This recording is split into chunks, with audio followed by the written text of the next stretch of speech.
Go. Go, go. It's like, go.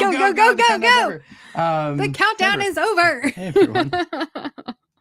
Yeah, Hey. we need like a jingle. We were just talking about during the countdown. Yeah, Liam's made intros for like everybody but us. Yeah. So if you're like if you know or are like a jingle writer or some, that sort of jingle, like you want to go like full legit. We're just not like downloading a song online. Yeah, I want like an Illuminators or Let's Talk Lorcana like theme song to open up, like DuckTales only, or Agatha, or along. Agatha all along. Yeah, we need Agatha all along, but for us. You know any jingle writers, let us know. Hey, everyone, it is Monday night. It's time to talk some Lorcana. Thank you so much for joining us, whether you're in the United States or, appropriately for this episode, international. We appreciate you taking the time to hang with us. Yeah. And also thanks if you were hanging with us last night and you're here again tonight. Back-to-back shows. We're really appreciative. For those of you who weren't able to tune in last night, we had our very first episode of Lorcana Clubhouse, which features young players in the Lorcana community. We're hoping to do that once a month, and it was a lot of fun. The first episode was great. They had some really fun insights on D23 and Shimmering Skies. So yeah. Yeah, some great players. So we're going to, I'm doing socials. So we're going to do that again, hopefully. But so really excited for this week. We're going to do about an hour. We have some fantastic guests. We have a lot to talk about. There's Lorcana challenges in Europe. We have some Shimmering Skies deck text to talk about. We have everything that happened at D23. We've got trivia. We've got some surprises. And so it's going to be a really fun night. Very ominous surprises for our guests. Maybe. Don't tip the hand too early. Oh, sorry. And as always, if you're here in the live chat, if you're watching live, feel free to send questions or comments and we'll highlight them throughout the show. We can't thank you enough for being here. Yeah. All right. With that, I mean, I suppose we should get to our guests. That would probably be what people are here for. Yes. That's true. Nobody's here for these guests. Everyone's here, I guess. So I want to start with a brand new guest to the show. This is a Lorcana player who we've been following a long time in Europe. Maybe we should do stickers for first-time guests and pins for fifth-time guests. That's a good idea. Okay, yeah. Sorry. First-time guest get a sticker, fifth-time guest get a pin. But no, it's a player that we've been following for a long time in Europe. I've loved following Bennett's journey in various Lorcana challenges. Tipped who it was. I know, because I did it on purpose. Because Bennet is known as I think first and foremost, an Emerald Amethyst player, although there's other like mid-rangey decks that he used in other challenges. And so I love following his techs. Yeah, I was about to say, Liam, do you like Emerald Amethyst? Is that like a thing? It's the best color combo. And let nobody tell you otherwise. So really excited to welcome Bennet here from Germany. Bennet, hey, thanks for joining us. Welcome to the show. Hello, good evening, good morning, whatever. My name is Bennet. I'm a Lorcana player. I'm so happy to be here and I'm so excited as well. And Amethyst Emerald is the best color comp in Lorcana, so I give you that. I couldn't agree more. We'll see if our next guest has something to say about that. But no, I've really enjoyed watching your journey through the various challenges. You're very good at documenting your journey and your process on social media. And it's funny, you've become so prolific, I think, just online and to me, that I just refer to you by your first name now. You don't have like a Lorcana moniker, but I tell everybody, yeah, we're having Bennet on, and everybody's like, oh yeah, Bennet. Germany, I've been using my first name Bennet as a username as well for a longer time in other games. Oh, I hope is it still on? Yeah, you're good. Yeah, I think my internet just went down for a bit, and it's my real name, it's my username as well. So here in Lorcana, it just combines together. Nice to hear that everybody knows me by Bennet. Yeah, no, and I love it so much. Yeah, so we have one more guest to welcome in from across the sea. And I actually, the last time, oh wait, we're on the wrong sides. No, I don't know. People in the chat. Are we on the wrong sides? No, we're on the right sides. We're on the same side. Oh, but last night we did switch. That was actually the wrong sides. Okay, got it. All right. Yeah, we're on the right side. Throwing you for a loop. All right, before we bring our next guest, I did an intro for the last time he came on, and I'm going to play it because I have a Canva problem.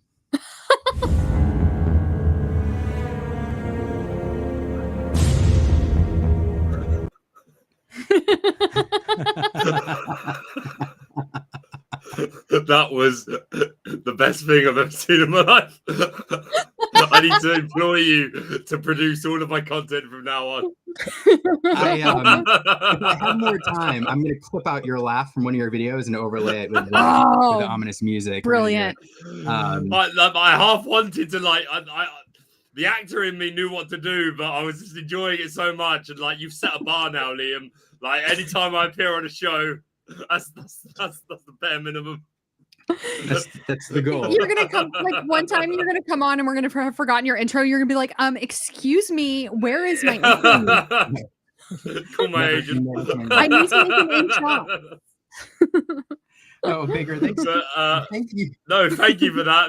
That was charming. I'm delighted with it. Thank you so much for having me again. No, it's always a pleasure, and thank both of you for, middle of the night, middle of the morning, joining us from over there. But I'm really excited you're here. We sometimes, over here in North America, we have our own challenges and all our own stuff. And sometimes we end up in our own little bubble. And even though we kind of watch what's going on in Europe, so it's always fun to get to talk to people so ingrained in the Lorcana, the world of Lorcana in Europe, and to kind of, mind meld a little bit. So it's great to have you both here. Yeah. I kind of want to start actually asking about challenges. Everybody watching the stream has, well, not everybody, but a lot of us have been to North American challenges. Very few of us from North America have bounced over the pond and hit up, Bochum or Lille or Bologna. Yeah, Bologna. said that right. So what have challenges been like over there? Both of you are coming at it from different angles, one as a player, one as a caster, but what do you think so far? So what I really like about challenges in Europe is that we travel to a whole different country instead of just traveling to another state. And so immediately we get a full change of culture, of like daily life in those new countries. And that's a really nice part about this experience as well. And also a lot of different people come together because of that as well, because they are all from different locations in Europe. And it's such a pleasure to learn something new besides the game every challenge. Bennet, sorry, question. So we know Baker's been at like all three of them. Did you get to go to all three as well? Okay, cool. Yeah. my man's on tour. We featured you in 2 now, I think. We featured you in Bologna and Bochum in Bologna, I believe. I've lost both against so no, but that was stop putting me on camera. Yeah, at least against Green Steel, but I think this problem is over now. So I'm excited to hopefully get featured next time and get the win and get the interview. I was so excited to be interviewed, maybe by you, by Spessy, by other casters, and unfortunately this didn't happen yet. But I'm excited I have no doubt it will. You've already made day 2 at one event, and again the other event. We were keen to get you on with that Emerald Amber Under the Sea deck ever since I saw there were a few, and obviously we already recognised you as a player. So yeah, that was a no-brainer. I know that one didn't go your way, but I know you're going to keep going to them and keep working hard, keep playing hard, and I have no doubt we'll see you up there again. But yeah, to mirror what Bennet says, like from a personal standpoint, yeah, like I haven't had the opportunity to visit a great deal of many countries in my lifetime. Like I've worked all over the UK, like every major city and tiny villages as well. I've worked basically all over. But in terms of leaving the country, I went to Disneyland when I was a kid.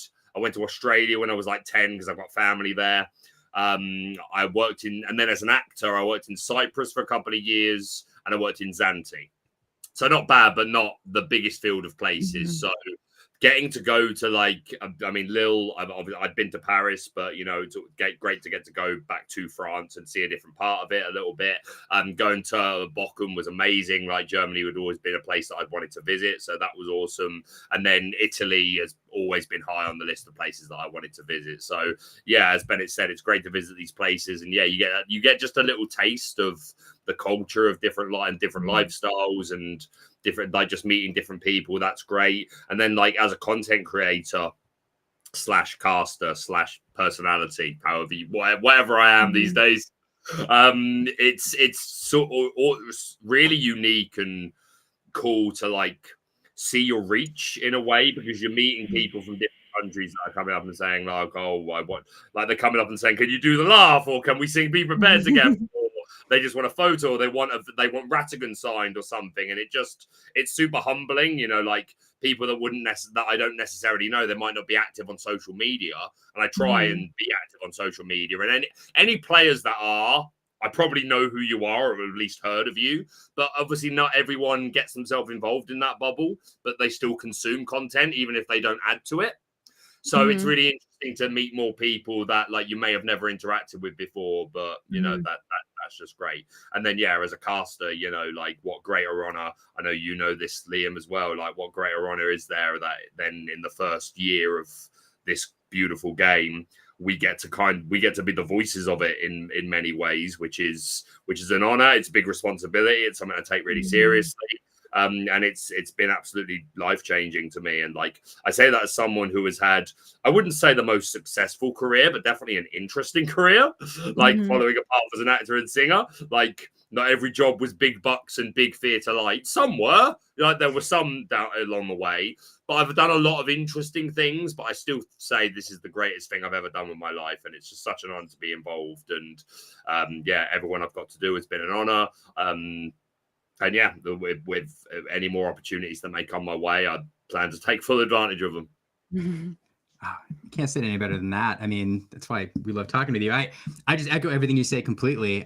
Especially, what an honor it is to be even the smallest part of the history of this game, but then also, and I'm sure it's true for both of you, because, Bennet, you don't do a lot of YouTube, but you're on Twitter and, constantly talking about your decks. But for us, for content creators, I keep saying when we make content, we put it out there, our feedback is generally numbers. And we do get comments from folks, but they're faceless comments and we appreciate them. But that moment when somebody like real comes up to you and says, hey, I've seen something you've done, whether it's a video or a tweet or something like that, just that they've consumed something you've created is, really emotional in a strange way. Not even that they like it, right? Even if they say, I hate it, the fact that they've seen it for sure. is amazing. Yeah, and I'm sure Bennet, like I know players that have, and I'm sure Bennet, you could I'm sure you've at some point encountered people like, oh, I saw you on the stream last time, or oh, I've seen your social media comments, and it's just nice to know you've got your finger on the pulse of the community in that way.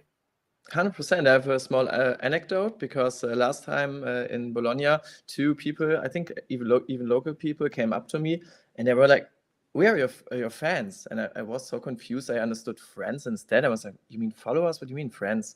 No, we are fans, and they showed me they're following me on Twitter, and it was such a, as you said, humbling experience.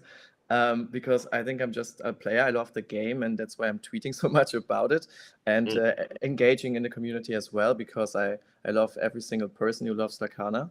And so amazing to be connected to people on different levels. Yeah, I love it.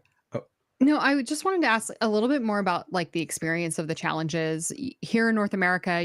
We know kind of some of the like big European cities. We know Paris, we know Rome, we know Berlin, but we hear that the challenges are going to places like Bochum and Bologna and that sort of thing. And we don't know a whole lot about those cities. So what is it, for y'all in Europe? Like are these like big places to go that you have had on your list of places you want to visit? And then you talked a little bit about like the difference in cultures.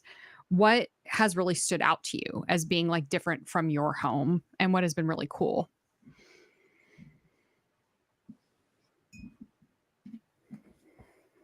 If you have something, Becca, you can start first. I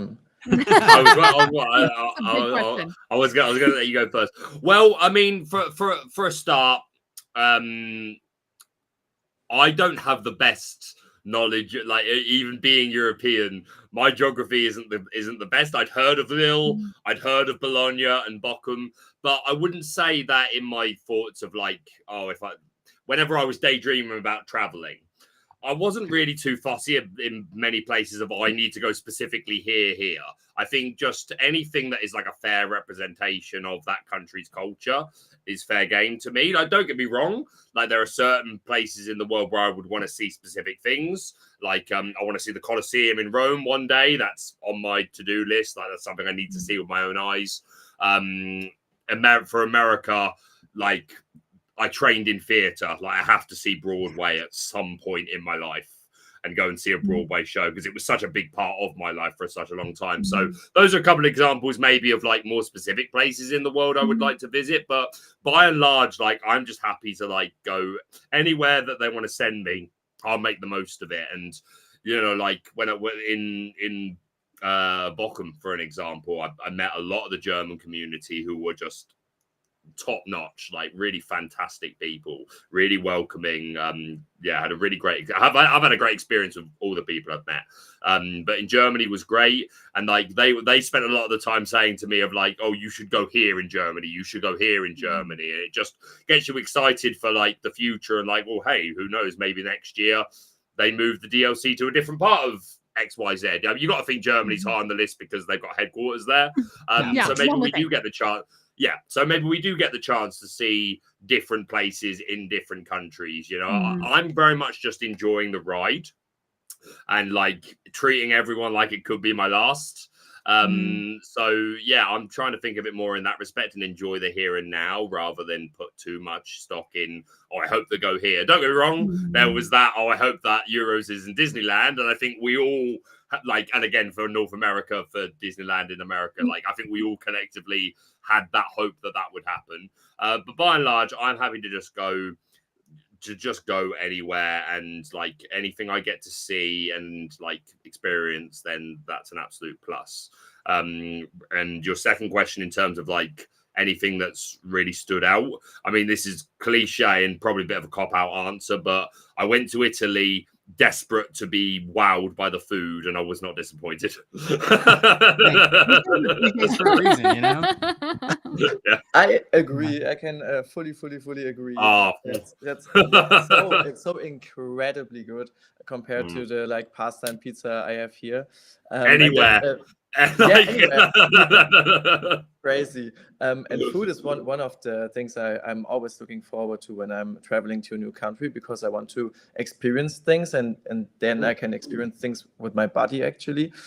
Eat something completely different. Last time in Italy, I think it was like tortellinis, like the pasta filled with something, and then it was prawn inside and potatoes, and they were in a fish soup kind of thing, and that's something I needed to overcome myself to actually order it and try it, and it was so good. And I try to minimum 1 or 2 main dishes from the country, or even like city we are in, because even the cities have different historic culinary, and that's always so great. Yeah. And the only thing I'd add is like even just the small things, like just again, it's just the way people interact with you and the way they talk to you. So like for an example, in Bologna, I ran into a couple of people that I met in Lille, and they came up to me and big hug, mwah, mwah, on each cheek, and like I consider that an honor. Like that's part of their culture, like for people, their family, or people that they consider close, and like that was an honor, you know, like, and I would accept that anywhere, like, and you know, if I'm a guest in your home, as it were, then I'll play your rules. And don't know if that's the best way to put it, but hopefully it's across the board. I mean, I think I'm willing great. to embrace your culture is basically like my point there, really, and like that's an honor, really. So yeah, it's been great. Well, we can't wait for both of you to make it over to a North American challenge so that we can like host you. And our food is not as good as it is in Italy.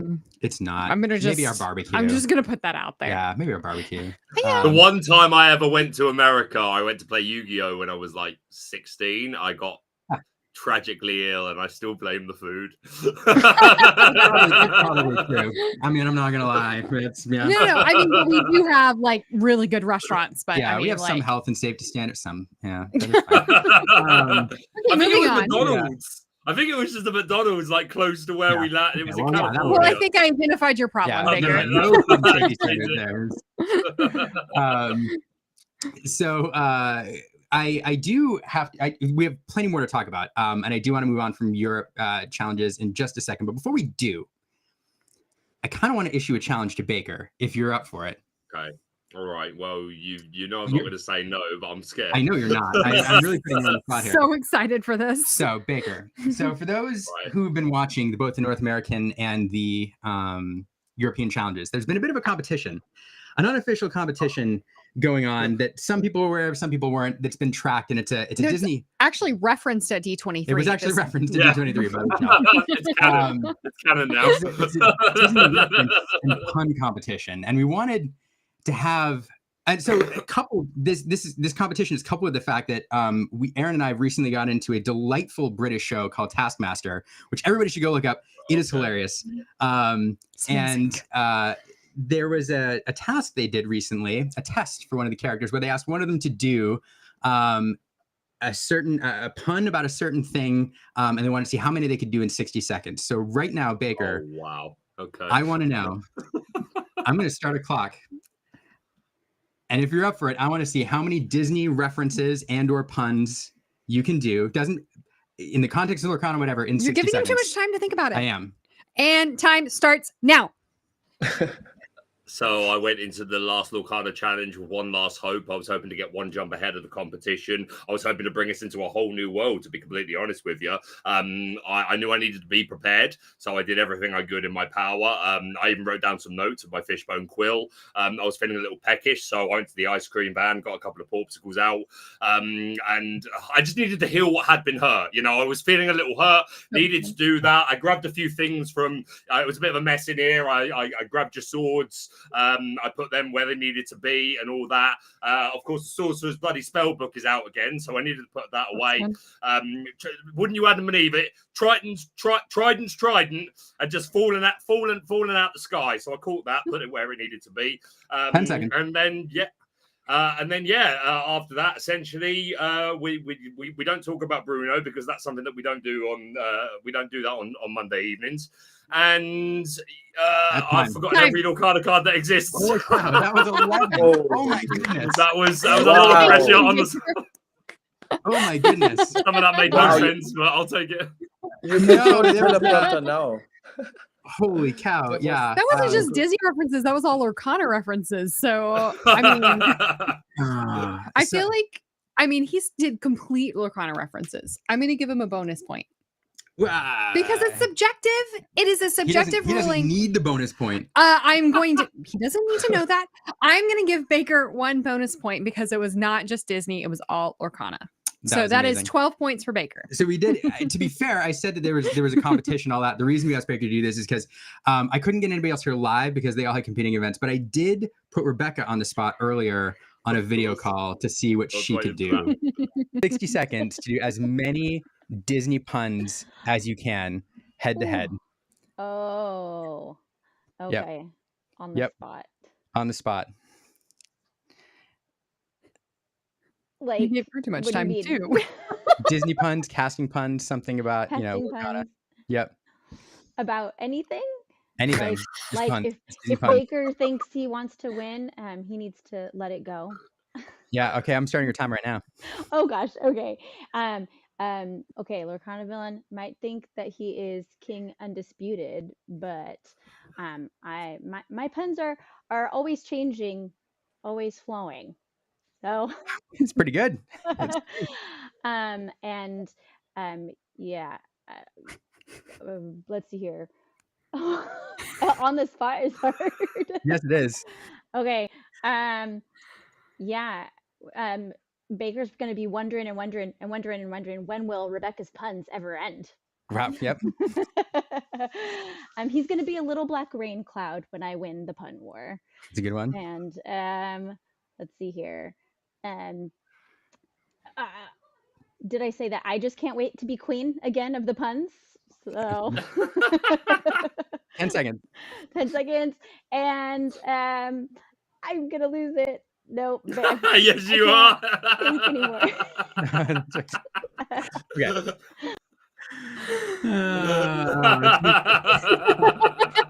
Wow. I applaud her though. I applaud her. I put her on. She wasn't even in recording mode, so I put her on the spot. But that one day we'll have to do it head to head. But yeah, okay. So a bonus point for Europe tonight. This is like our box battle. We have to choose some sort of, I don't know. Yeah. Choose your fighter. That needs to be done. But they're just like our box battles. There will always be a rematch. All right. Let's She get beat into me in the live pun war. So yeah, I've got That some, is very true. I've still got some work to do, but we'll We get do there. have to But bow good fun. down. We Good do fun. have to bow down And to now, the that, reference. and now that we know the staff enjoy it, it's it's a thing now. Okay. Let's talk about some D23 real quick. I do want to get to your deck list eventually because I feel like it's really interesting. I want to cruise through some D23 news because for anybody who missed it, they announced a lot of things. First off, Yes, they did. I don't know what the next set is called. Azure Seas, maybe, but what do y'all think about these? I came up with an idea today. I want to hear what they have to say, but I came up with a thought. Okay. Anyway, I'm so excited to see pirates because there's one character I want to see as a Floodborne character specifically, and that's Mr. Smee as the captain of the Jolly Roger. And I think this set could maybe do this. That would be And that's so why I love cool. Good idea. It's a good idea. Yeah, and overall, I'm so happy to see pirates, to see a theme again. Like they now can put all those different and known characters into this world, into this specific location or theme. And unfortunately, I think that means I don't get Aristocats again this set because I don't think they fit in here. I mean, Marie with a pirate head would look even cuter, but. Oh my gosh. I'm still hoping, but it's not a good sign already. I'm optimistic now, though, that we'll get at least a couple more of the Winnie the Pooh pirates because we've got Pooh Pirate Captain. So you've got to know we're going to get all of them: Tigger, Owl, even Christopher Robin. You've got to think we're going to get them all as pirate variants. So hopefully this set will give us, even if not all, a couple more of those. That'd be great because yes, it's a spin on these characters, but that's also a little bit in canon, right? Because they did go on that kind of sailing adventure on one of the latest movies. So if it's Mickey and friends, they've kind of done everything. Like they can kind of get away with being any sort of gimmick, and you could believe that there was a one-off episode of something where that's what they did. Sure. I remember the comic books. I think there's a lot of different directions they go thematically as well. So I have a Donald Duck with. Oh wait, no, yeah, sorry. No, go ahead, Bennet. You go. No, I wanted to say I have a Donald Duck with a captain hat in my head, and then I remember it's from the last set. So that doesn't. Yeah, okay. Get another. Yeah. I do like these. I really do like these kind of, we used to call them tribal decks in Magic, but these decks built around a specific theme because I do think part of the fun of Lorcana is telling stories. And so even in a casual setting, when players get to play these movie themed decks or these tribal decks or brim decks or whatever, it's just fun. And I think casual play, we focus a lot on competitive play, but I really do think the future of Lorcana, kind of like the future of Magic is centered around Commander, is going to be casual formats and kitchen table. And that's, long-term what's going to keep the game going. So I just love these flavorful, cards. Can I ask a question and share my theory? Yeah. I'll ask my question first. Do y'all think that Emerald Ruby is going to become a thing given these cards? Emerald Ruby? Emerald. Oh. I don't think this necessarily makes Emerald Ruby a thing. I think Emerald Ruby could have some legs in general with some interesting location builds. Whether or not these pirates are the shining star of that, I'd have to see the rest of the support. If this is it, I'd say no. But as we all know, it only takes one broken card to kind of pull a set of mid cards together and make them an engine. So, I mean, like you were just talking about tribal decks, like ever since we saw these characterizations on cards, like pirates here and all the stuff we've had, you had to know there was going to be more and more support for these kind of things, especially when cards started saying search for a madrigal or give a pirate rush or whatever it is. So yeah, I think that just gets more and more interesting over time, and it makes deck building even deeper. But what I like about like them splashing those little archetypes and synergies in there, even like just the name synergy when a Tinkerbell says Peter Pan is on the board, it's also so fun for limited play if you play draft, and you can specifically look in all those packs for if you picked up a captain card who resolves around pirates, which is unplayable and constructed. You can now look for pirates and get the extra edge with that, and I really like that. And I think just a few sets later, we have enough pirates to maybe even consider it being a constructed deck. For example, I saw the 7 dwarfs, agreed. or Like a theme deck, Yeah, there could be a point where starter deck. They're always going to be based on 2 colors, but we could get a time where it's pirates and sorcerers or whatever, yeah, or 100%. heroes and princesses or whatever you like. So yeah. I saw that with the 7 dwarfs as knights, and realized, the Love Snow them. White from set 2 is actually reducing every Yeah. 7 dwarf card, and now we could consider, with all those cards we have, could consider a deck. I considered it. It's probably not good enough, but just Yeah. give it a few It's more a sets. fun deck. It's fun. It's something to play for fun. That's the most important And great part, for but teaching the game, I think, as well. Mhm. 100%. So cool for kids to have their pirate decks, and they would love to collect pirates instead of just 2 Diabolos. And I love that.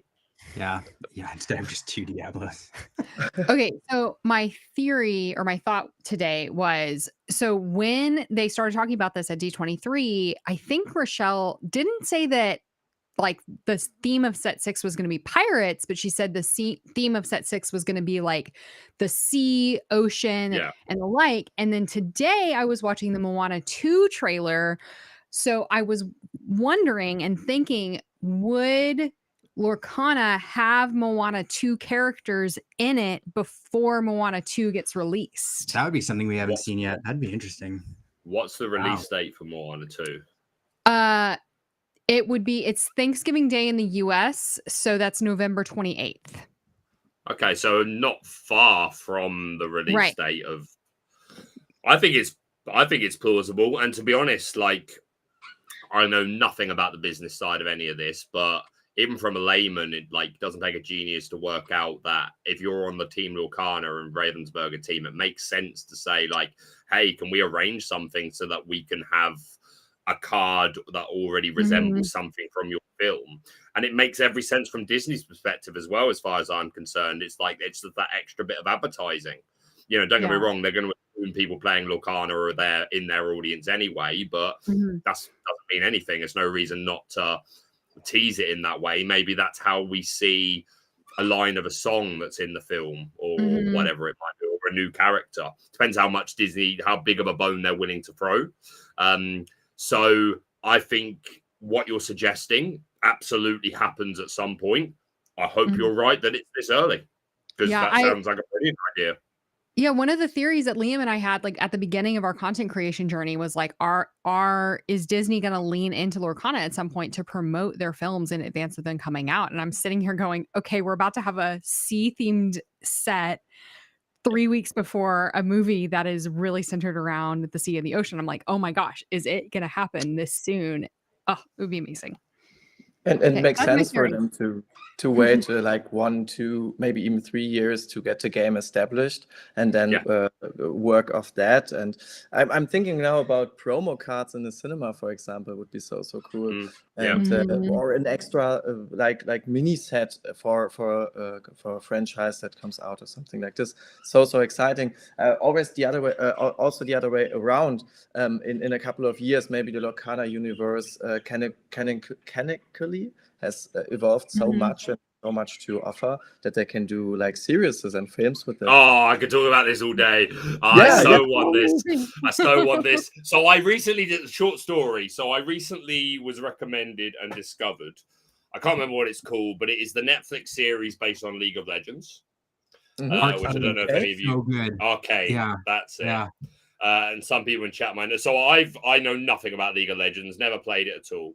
And it's something that I probably would have never chosen to watch for myself. And even when it was being recommended to me and it was being explained to me, it sounded very sci-fi, which it is to a degree, and sci-fi isn't hugely my thing, bar a couple of exceptions.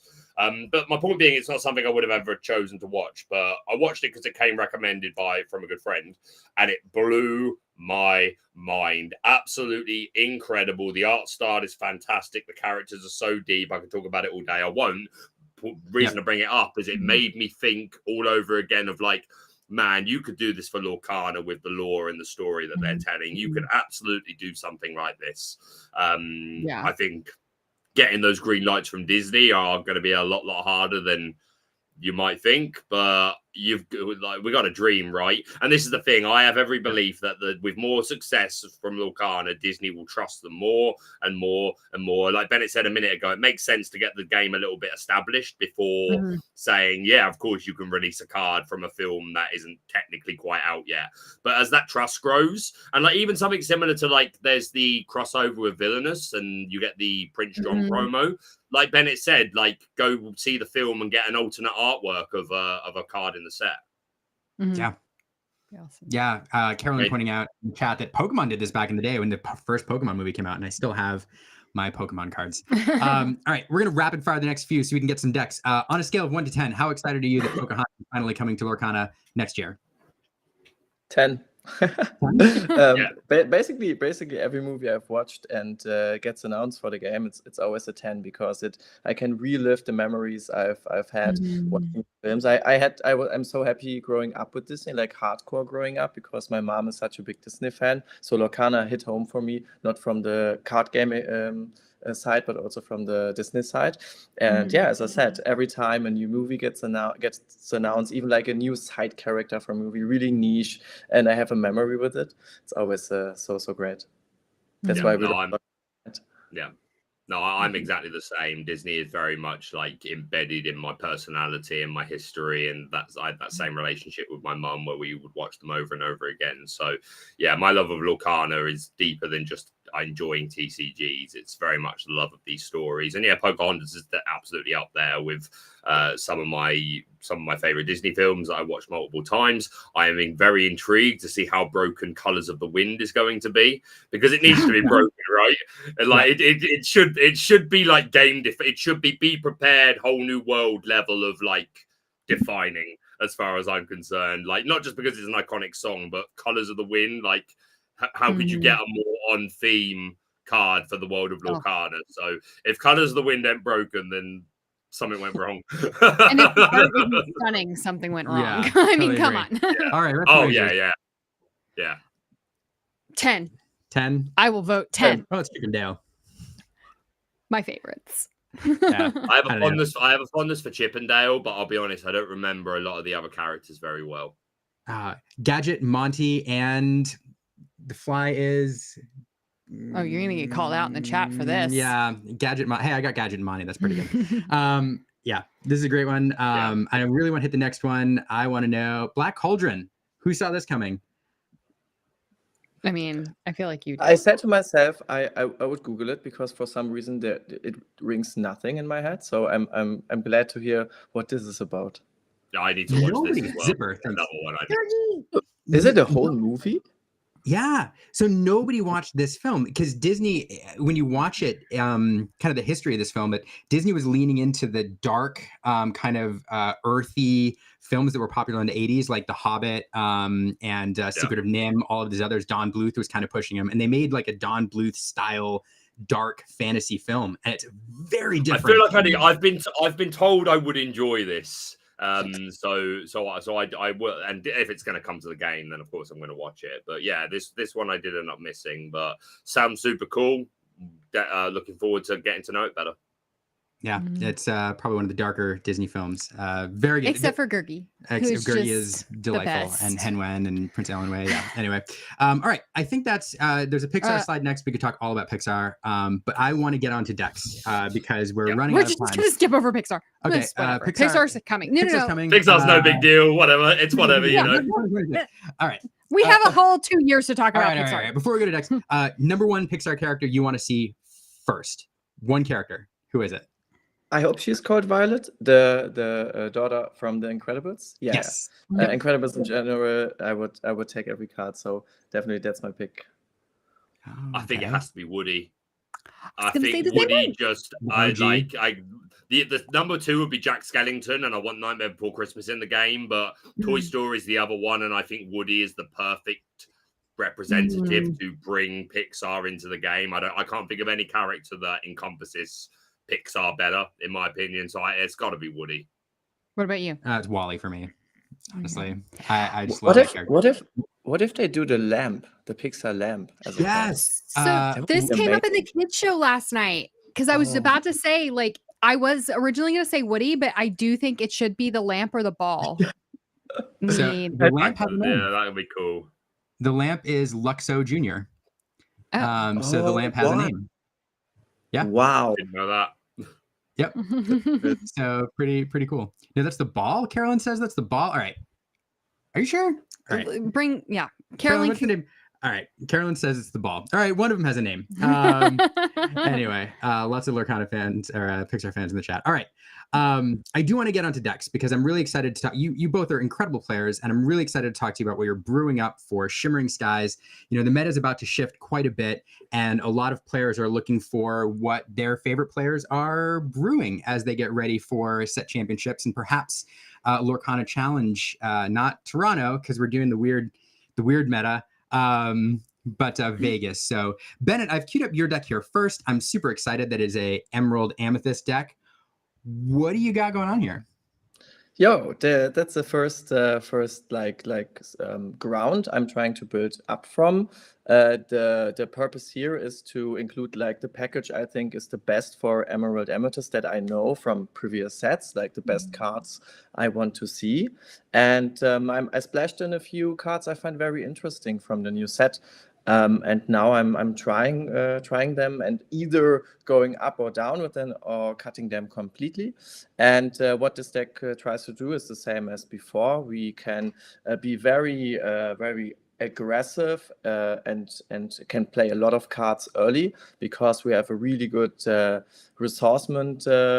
We get the resources back with all those draw cards in the deck. We can bounce Rabbit multiple times, which makes Rabbit like not draw 2, but one card draw like 4 to 6. And because of that card advantage we generate, we can do a lot of different things and actually go up in a mana, even though we are very early and aggressive deck, or can be an early and aggressive deck.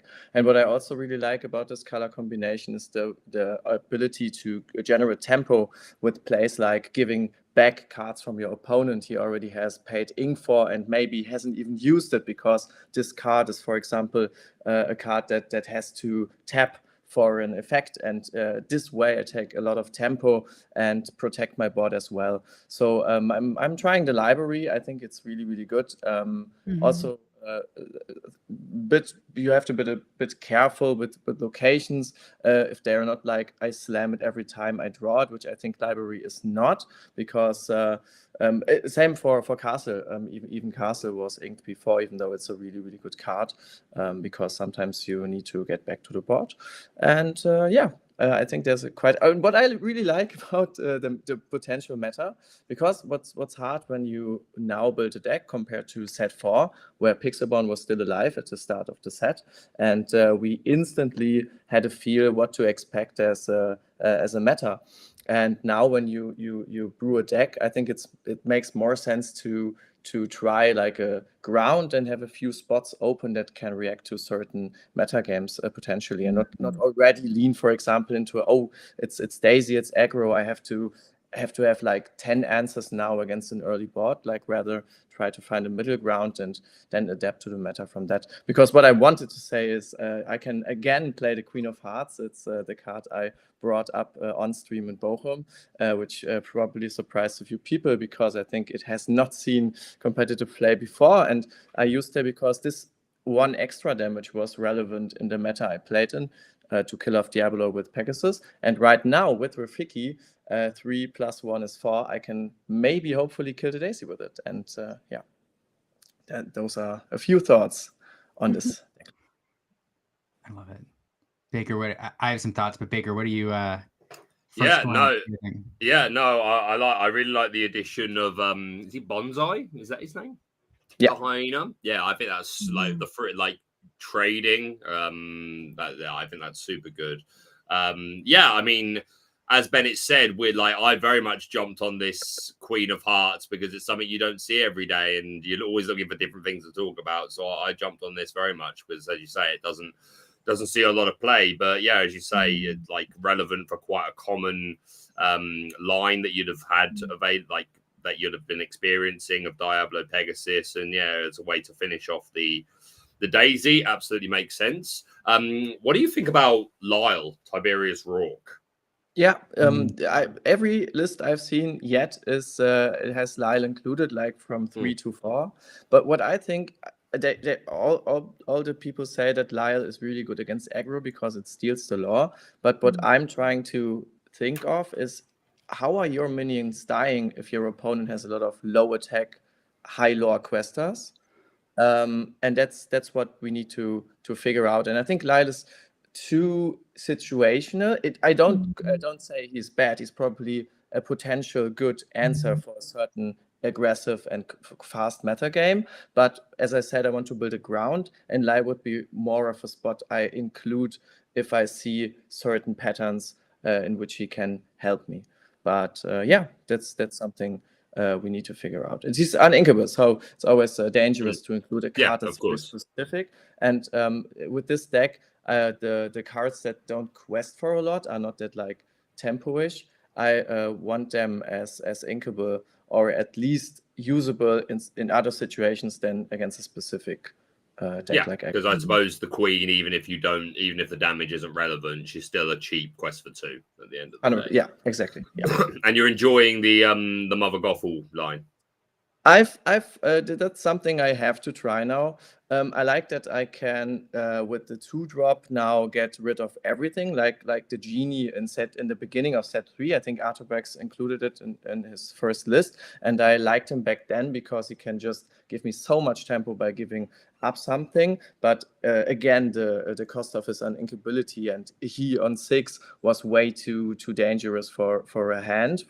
So Mother Gothel kind of solves the problem, but with being worse, way worse, but also inkable and usable for the shift. So you have other routes you can use her in, and she's inkable, so you can just go fair away. And the 6-drop, those are the 2 things I have to test more deeply. I have not played an insane amount of games yet, so yeah, very interesting at least. Yeah, no, it looks really solid. The only other card I'm thinking that I kind of want to play around with again is Yzma. I feel like she's a bit underrated. But yeah, I 2 cards. Yeah, the expensive. I think she's pretty. I think she's a bit undervalued, but no, this looks really nice, and like I think these kits are going to put in a lot of work as well in a meta without Bucky, because you're going to see. I think you're going to get a lot of value from your kits, like not just from the meta is aggro, as I predict it to be for the first couple of weeks, but when things start balancing out. Yeah, I think kit's going to put in a lot of work. No, it looks really nice, and I look forward to seeing how this develops for you. Yeah, this is my favorite color combo, so I'm obviously passionate about this, and I'm excited to play around with it as best I can. I mean, echo everything that Baker said. I'm really excited to see how the library works. I loved this card in the starter deck. It was better than I thought it was going to be. And yes, those are starter deck metas, but with the 8 willpower, it's tough to remove, and you can, with the minions and everything else, you can do fun stuff with it.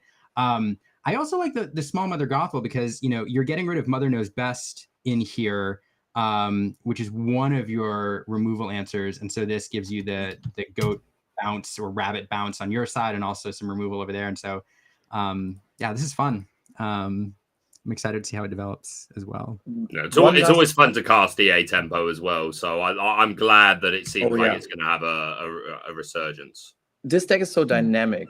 I love it so much. You can do stuff in this direction, do stuff in this direction, and immediately change your own tempo, like slowing down completely because you draw with the rabbit, but you did enough tempo and pressure early game. You have time now to do it, and love it very much. One last card I'm intrigued about, but have not yet tried physically, is the 3-drop Maleficent. When you quest with her, you can give back a 3 or less cost item, location, or minion. By discarding a card. And yeah, but exactly, by discarding a card, which is the cost of it. But I think the effect is so intriguing because that generates a lot of tempo. You don't have to pay extra. You get the law, you buy that, protect your board, protect the Maleficent itself, so she can give back another card next round, and then compare it with the pair it with the Clarabelle, because you discard your own hand, you go low on resources by doing tempo plays, and then you can fill up your own hand again. And because you bounce stuff back to their hand gets bigger as well. And I think there's some very interesting things to at least try. If it may be too clunky, it may be too not working. Yeah, that's one of the best things about the beginning of a format, is just like kind of throwing things at the wall and seeing what sticks and trying out these new things. So no, more power to you. The only other card I'm actually excited to try, speaking of opponents' hands filling up, is the Chromacon, like the Amethyst. I forget what it's called. The Amethyst Chromacon, where each player draws a card. I'm going to tinker with that a bit because I think that could be fun in this build. I'm excited to see how that works out. But I do want to move on. We're getting close to time, and I of course, we have to talk about Ruby Amethyst, Baker's pride and joy. This deck is fun to talk about because Ruby Amethyst has shifted identities set to set as it's gotten new tools from the controliest of control decks in set 1 to more of an aggressive, aggressive mid-range build in pretty much. set 2. Yeah. It was a tempo deck in set 3 and 4 more than anything, really. Yeah, and then leaning into front of me last set. So Baker, what are you doing here, and how do you see the identity of this deck shifting in the new meta? Yeah, so Ruby Amethyst has proved over and over again its ability to just warp it, adjust to the meta and find a way to still be in that conversation for the best decks in the game. Lack of Bucky helps a lot. Ruby Amethyst was already performing pretty well with Bucky in the field, and now without it, that's one of its worst matchups gone. Of course, that's not to say that this card's going to be gone by any means. Emerald still would adjust. We now potentially have to worry about Prince John's Mirror, but for what it's worth, I don't think they will settle in the majority of decks by mid-format. I could be wrong. And even if they do, I would kind of expect, because they're not really good against anything else, really, like in these situations. And again, I need to play test it more. This is all just a lot of this is just initial impressions, but I don't know how many decks will commit to playing them. And those that do, I expect, in a big 9 round, a DLC, I would expect not many to be filtering through to those later rounds on the high tables. So if you expect the Ruby Amethyst players to be doing that well, then I don't think they necessarily have to worry about it so much. But yeah, unfortunately, it's almost one of the most boring deck lists to look at for a new set, because we're not playing anything new. There is an options screen, which you're hopping up there, which has a couple of things from the new set that might be considerations, and then stuff from other sets that may be different ways you want to go, or response cards that we need to have. So the first thing we really need to take into account, I think, before anything else, is aggro. Now, don't get me wrong. I think aggro will end up getting pushed out. I think Steel Song will push them out. I think even the EA decks, the build we just looked at for Bennet, I think should be able to handle aggro a lot of the time. Sapphire Steel, I think, are going to deal with them a lot of the time. So I actually think they're going to be super popular the first couple of weeks, maybe month. And then they're going to really start to trickle out, and you're not going to see as many of these Amber Amethyst hyper aggro decks that do look insanely strong. And I've looked at a lot of these hyper aggro decks that a lot of players have made, and I've looked at RA and thought, okay, how are we beating this? If this ends up being a big part of our field that we have to worry about a lot, how are we beating this? And there are certain things we can do, but like I say, I don't think those decks are going to settle to be a hyper share of the meta in the future. I think the most likely thing that we'll see is that you'll see Steel Song decks that will include the Daisy and just run as basically what it already was, but just with this extra super aggro turn 1 option. And the curve of Daisy into Piglet into Ariel, or could be, there's a few 3-drops you could put there, is just going to be insane. So I do think Daisy's still going to be prevalent herself, but in a Steel Song deck. And those Steel Song decks aren't necessarily playing things like Simbas and like bodyguarders, because that's kind of what Ruby Amethyst will struggle with while aggro is really prominent. Mhm. The Amber Amethyst curve of going whether on play on or draw, Daisy into either Simba or Kida, or if you're paired with Steel, the new Knights, the 0/4 bodyguard, which is terrifying for Ruby Amethyst to try and deal with. There are a couple of things we can do. If we're that scared of aggro, like if it does end up being that big of a problem, we have Lumiere, which is a way of getting our Rafikis up to 4 so that we can efficiently deal with the Daisy. We're also back to, if you go back to the main deck, we're also back to, for our 1-drops on top of the Rafikis, we're on back to 4/0/3s. We're on 4 Olaf, or could be Mini, because this gives you perfect mass with the Crab, which are also back at a 3 count. I think this helps you get to take out the Daisy. Crabs were good anyway. They fell off very much in set 4 meta, but they're still super good. They can be relevant for in the mirror taking out castles, because a crab on board into a fox is instantly remove the castle. And if the library ends up being a card that is very popular in Ruby Amethyst as well, then just having a dry crab on board can challenge, and then you can play the fox, and then that's got 7, and then you finish. You're over what you need for the library. So that's an efficient way of dealing with that. But the early game especially, because if you're like on the play, obviously it's easier. But if you're on the draw, they go turn 1 Daisy, you go turn 2 Rafiki, they go turn 2 Simba. Then now you on your turn 2 cannot deal with this Daisy. So it's had 1 quest and it's going to get another one off. Mm-hmm. So you have to wait until your turn 3 so that your Rafiki can go into the bodyguard and your Crab can boost your Olaf to 4 to go into the Daisy. Well, actually, technically, you would rather your Rafiki go into the Daisy because then it won't die, whereas the Olaf, if you boost the Olaf to a 4/3, then it survives going into Simba, and then Rafiki survives going into Daisy. So that's the preferable way to do it. But there are curves where we can deal with the Daisy, but 9 times out of 10, she's going to get at least 2 quests off right at the beginning of the game without us being able to do anything about it. And we just kind of have to accept that. And we have to just play this game again of like getting to, like, against the Bucky, it was just get to 7, just be prep and stabilize. Which is one of the reasons we're now playing Sisu. This was already starting to see play in a couple of Ruby Amethyst decks towards the end of the season anyway. They were replacing the Tremaines and the Bee King Undisputeds. Now, I'm still playing Bee King Undisputed. I still really like it because I just think it improves your Sapphire Steel matchup a lot, and I think it improves your Ruby Sapphire matchup a lot. Doesn't make it favorable, but I still think it's pretty 50-50. I think it's kind of, for Sapphire Steel especially, I think it's very play draw dependent. But I feel like the Bee Kings do give you a bit of a better time into those matchups. So I don't like losing them, but I really like the Sisus for the, not only are they going to help you with the aggro board and help you stabilize, but not just stabilize. Obviously, if you be prep, you then don't have a board. You're like, they might be 6 from game and you still now need to establish a board to try and get you in condition. So Sisu lets you clear and have something on board that can like start helping you win the race. But Sisu's going to be good into Steel Song. It's going to be good into certain EA tempo boards. Not all their characters are less than 2, but if they try and make late game extensions with Merfolks and things like this, then sometimes you can get really nice value turns out of it. Obviously, Sapphire Steel, they're great for getting rid of Cogsworth. So I think Sisus are now going to be, like, at least at first, are pretty solidified in the Ruby Amethyst list. I don't think everyone will run the Bee Kings. I think we've seen players prove that you don't need them. I'm still a fan of them. Maybe I'll move away from them as the meta progresses and I get to play some more.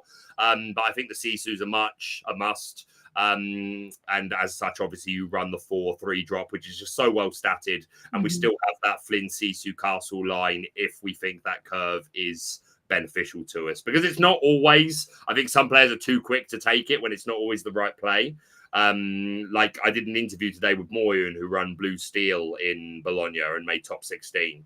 And we spent a long time talking about the Ruby Amethyst into Sapphire Steel matchup and his thoughts on it. And it's a really fun, not trying to plug my own content or anything, by the way, but it was a fan, like if you're really interested in the Sapphire Steel Ruby Amethyst matchup, it's a fascinating conversation that we have when we go into real depth about it.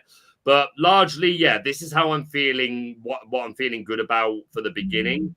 of set 5. I think we have ways of dealing with the aggro matchup. We have good catch-up comeback mechanics. And then we're just doing all the things that Ruby Amethyst was always doing, just being great at accumulating card advantage, having insane reach through goats and bounce, having those Medusas be kings and be preps so that we can reset the board and have the ability to make well-timed castle plays. The only other thing worth mentioning is the brawl, because obviously there's the conversation of like, how many brawls do we need now if we're not expecting as many Diablos necessarily? I don't think that's proven. I think some Emerald players, at least at first, will still be trying to jam their Diablos, and some people for nothing else because they paid a lot of money for them and they want to get a bit more you and they want to get a bit more Diablo or die. Yeah, so that could change. But as it stands, even if you don't run into Diablos, brawls are good for Flavishams to remove instantly.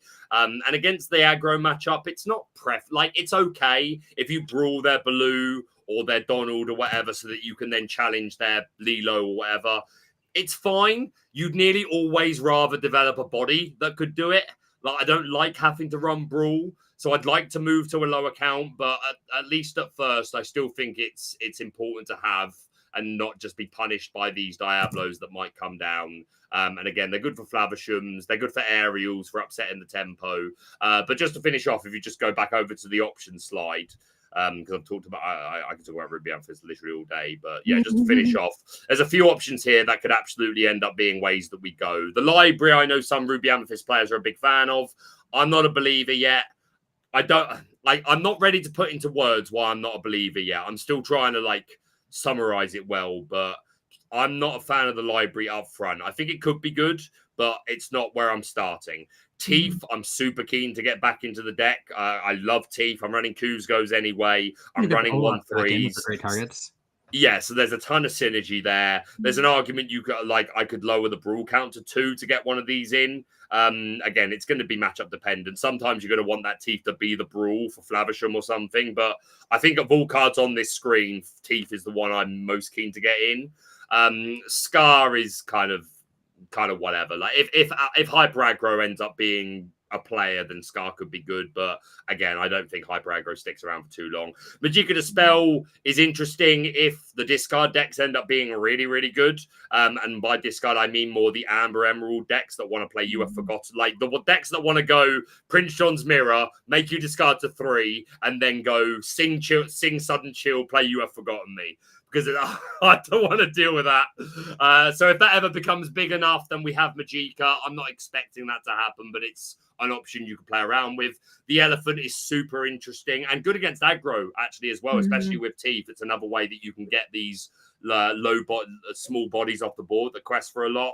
And it's, again, bounce is just good in Ruby Amethyst to replay your goats, your rabbits, your whatever, your coming to play abilities. So there could come a point where I think in a steel heavy meta, Elephant could find its way into the build potentially. Sisu's here purely because, again, if Hyper Aggro is that good, this is a turn 3 instant answer to Daisy where you don't have to worry about the bodyguards, and we're playing the big Sisu anyway. So maybe it's not the worst thing in the world. And it answers Flavisham, so it's kind of whatever. Lumiere is a card I just keep wanting to believe in. It can help your math. It can help your math with Daisy. You realistically probably don't need it. Like, we have foxes anyway, so we have ways of doing it. But I just like Lumiere, and it keeps more things out of range for Under the Sea, opposing Medusas, things like that. So it's probably still not needed, but I just believe in Lumiere, and I think one day Daisy's time will come. Gaston is another way of dealing with Daisy. It's also another way of giving you another good way to get your Flynn online, even though it's not the best curve to go 2-drop, 2-drop. Like, Flynn into Gaston doesn't feel the great, but it's an option if you again, if Daisy is prominent enough that we just need more simple answers, then he's there.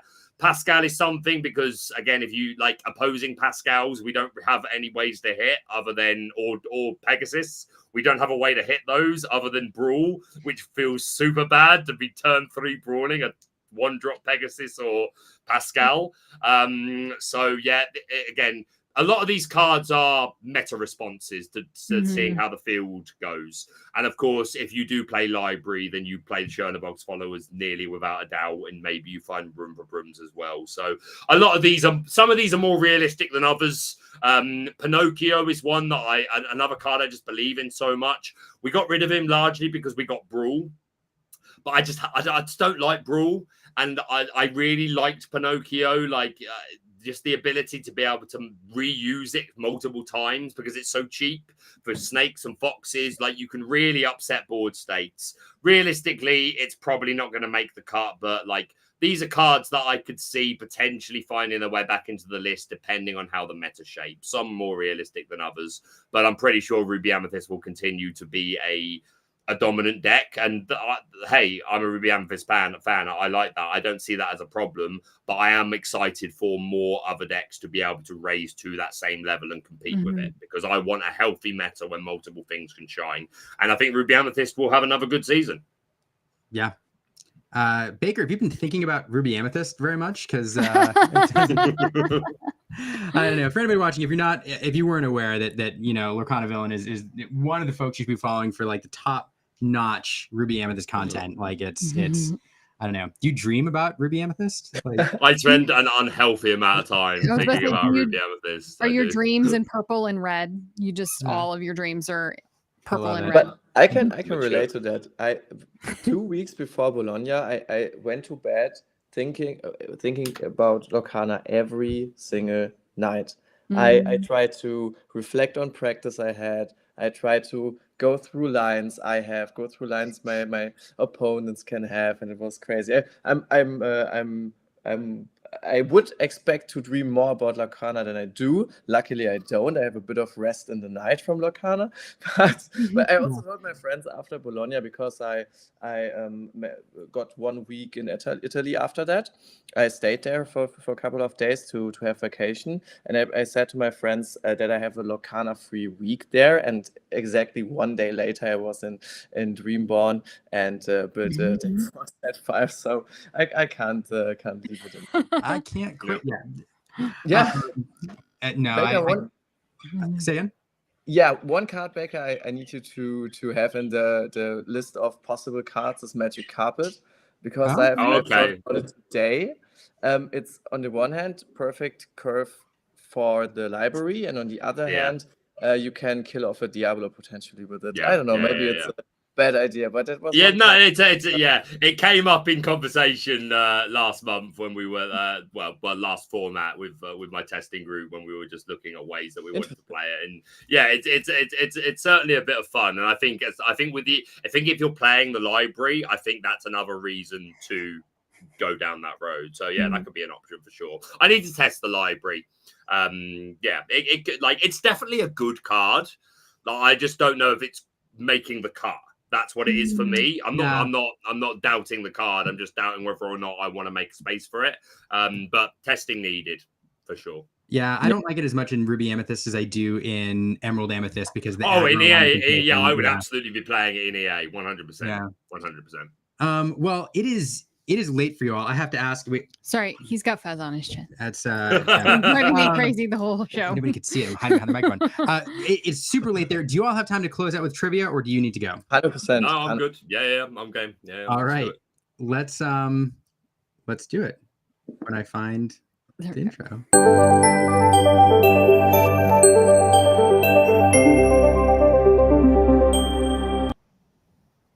I have a Canva problem. Carolyn, welcome. Hello. Hey, hello. Carolyn is our resident quizmaster here at the Illumiteers. She comes in every week and offers our guests both challenging but fun quizzes, and then always running trivia in the Lorcana or the Illumiteers Discord server. So you can join us there to play weekly trivia, where you can win the coveted, yet to be produced but designed Illumiteers trivia pen, which will one day be in the mail. Pin. There's a pen. Like a pen. Like a lapel pen. Like one you could wear when you're casting. Well, it's not official Disney. Okay, fair. Stream Baker. Yet one day we'll be so big because we'll be like, we need to produce your trivia pin. Carolyn, what do you have for us this evening? So we skipped over it a little bit earlier because we're going to spend so much time on it now. Tonight is Pixar night in the trivia section. So I got our little Pixar slide up here. Fabulous. We'll go. Let's see their beautiful faces again. Oh, okay. So usually there are 5 questions. Yes, 5 questions. You have to get all 5 right to win, and to be considered winners. And the chat plays along. Chat, if you're watching and you want to play along, go for it. Drop things in the comments. We won't say you can't look at the chat, but you all can do whatever your consciences allow you to do. And Aaron will help as well. All right. Sorry, Carolyn. Off to you. No, you're good. All right. Question number 1. What year did Pixar release its first feature film, Toy Story? I think I know. Oh, yeah. I think I know that one too. 2003? It's earlier than that. It is earlier than that. You're right. Are we working as a team? Yes, you're working as a team. Yes. Oh, okay. Yes, you're not competing against each other. Work as a team. Yeah. Okay. Okay. So I know it's 97 or earlier. I know this much because I went to Disneyland Paris when I was around, basically just after Toy Story released. Oh. I can't remember. I was exactly born how in old I was. 1999. Just a little side. So Pixar is older than Bennet. That is where we're at. Okay, that's the first hint. We got the first. I want to say 96. I want to guess 96. That's. I think it's between 5 and 7, but I'm going to go in the middle and go 6. And Bennet, if you don't have any idea, then that would be the No, closest. unfortunately not. All right, so we'll lock in 96. That'll be Baker's guess, and then we'll see how Carolyn. Can I just there's a clue apparently that Steven, he also put the answer in the chat, but that's the clue to the answer. If you know what that is a great Lightning clue. McQueen's number And that's is. why this is an easier question, is because Pixar hides this as an Easter egg. A big old Easter egg. That's 95 then, right? Yeah, sure is. Oh, 95. Okay. It's There you go. 95. Oh, Nice. I was close. You were very close. Very nice. I thought it was 96 too, Baker. I was like, it's 96. Yeah. Yeah. Right. But yeah, Lightning McQueen. I know that one. All right. I didn't know the number, so. All right. Let's go a little newer. What is the name of the boy band that May is obsessed with in Turning Red? Oh my gosh, we listen to their music like once a week. Damn. What was the movie again? Maybe I Turning Red? I don't know the German. I need to. It's the one where the little girl turns into the red panda. I haven't seen it. No, highly recommend. I can Like just you. guess any name. They don't turn my tummy No, that's later. the way you do. Yeah, I kind of wrong. So clearly, Aaron and Liam know it. Oh no. Yeah. I'm so sorry, Beck. I'm No, you're good. I have no idea of this one, I'm afraid. All right. All right. We'll you can phone a friend. We'll get... Sorry. Okay. All right. So this is Four Town. This is Four Town. Even though there's 5 members in the band, as Stephen Gettle points out, there One are, day, Four Town and Powerline are going to go on tour together. Yeah, this is a brilliant film. Lorcana. Honestly. This flew under the radar and during the pandemic, but it's a wonderful film. Shout out to people watching who got the answer. All right. Four Town. Next question. And some of the songs are written by Phineas, Billie Eilish's brother. And one of the other voices in Four Town is Jordan Fisher, who has been a Broadway star recently in Hadestown. So, And several of the members of Four Town are based on different K-pop artists, including one of them is based on Jimin from BTS. Yep. There's my G-Whizzer. Okay. So a little bit of a I'm BTS so proud. fan. I'm so proud. Thanks. All right. Who is the critic that Remy and Linguini face off with at the end of Ratatouille? Oh, what's his name? I can picture him to a T. Me too. At least. Okay. He's got a really big what's his nose. name? Yeah, it's Yeah. Oh, what's his blooming name? Oh no. It's so I don't hard have it because either. those are the things you don't really pay attention to watching. At least if you don't watch it a lot. I have a few Disney films I watch so much I probably know like every side character. Oh yeah, still. like a lot of classic Disney. Like I've seen like I could recite the script for you, but yeah, That's Ratatouille Sounds is- like y'all need I've to brush I've up on seen it. your Yeah. Pixar. Yeah, I do need to brush up on my Pixar. You got I've 2 got years. Toy Story Yeah. or Nightmare Before Christmas. Yeah, but this is going to teach me everything I need to learn. You ever have I that don't feeling where know. like What's his name? like right away, like the answer is like on the tip of your. Oh like, yeah, it's, yeah. Well, right like the there. Turning I would Red know one, it, I but you had said no it. idea. But this, I feel I should know. Yeah, Is it and over something with the time, tea it like stuff? floats away, and you're further and further from getting it. Yeah. I do get it because we have some people in the chat who have highlighted it. I think Jay Bush on Twitch has the answer, as well as Stephen Gettle on YouTube and ABBC. So there's some hints there. He has a really big turned really Nose. bad. Really fast.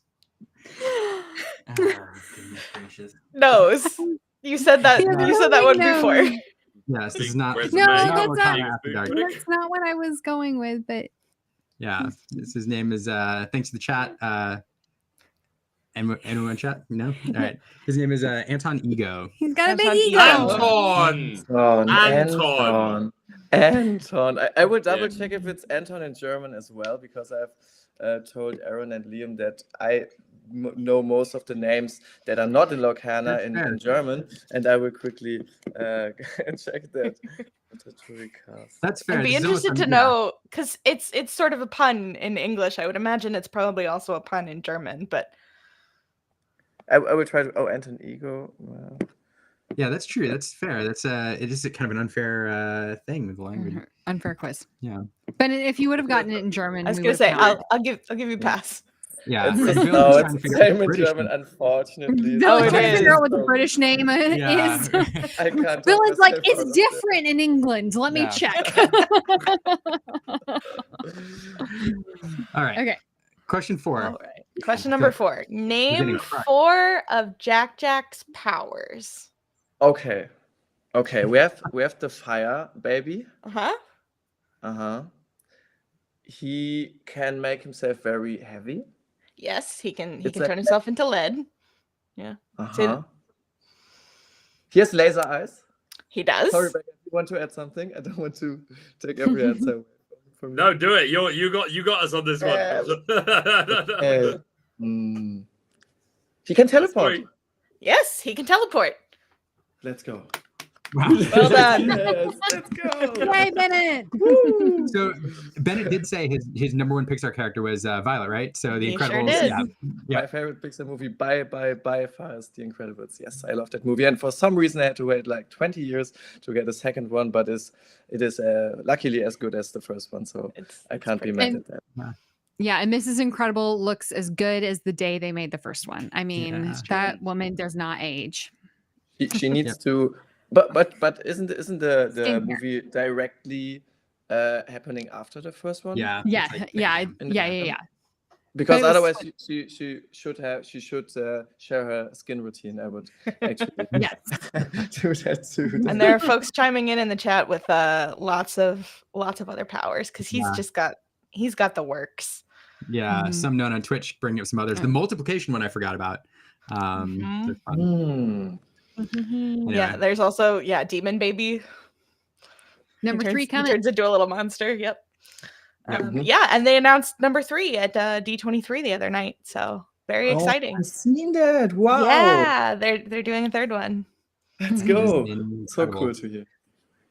All right. Haha, One more question, incredible, Liam. Yeah, sorry. It was lame. All right, last question. What fraternity are Mike and Sully in at Monsters University? Oh, we just watched this movie.